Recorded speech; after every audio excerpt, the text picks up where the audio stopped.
ሴቶች የሚሰማቸው ይወዳሉ። ዝም ብሎ የሆነ ያልሆነውንም ቢያወሩ ማለት ነው። ጅልም ቢያወሩ ዝም ብሎ መስማት።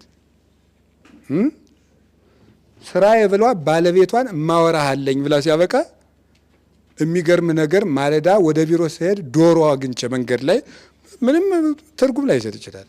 ያን ወር የመናቅ ከፍተኛ ጦርነት ያስነሳል። በደንብ አድርጎ ምን ማድረግ ነው? ማዳመጥ።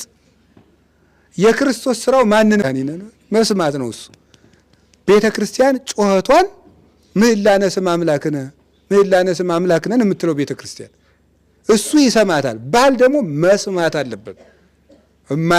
ጆሮቹ የተከፈቱ መሆን አለበት። ከቃሉ ጋር ናችሁ? ክርስቶስ ለቤተ ክርስቲያን ስጦታ እንደሰጣት ባል ስጦታ ይሰጣል። ለርብቃ ምን እንደሰጣት? ለጆሮዎቿ ወርቅ። መጽሐፍ ቅዱስ ላይ የተጻፈ እኮ ነው። ለእጅ አምባር ተሰጥቷታል። ባል ይሰጣል። ምን የራሷ ገንዘብ አይደል አይባልም። መስጠት አለበት። የራሷ ገንዘብ ቢሆንም ከባሏ እጅ ስትቀበለው ደስ ይላታል። ክርስቶስ ለቤተ ክርስቲያን እንደሰጣት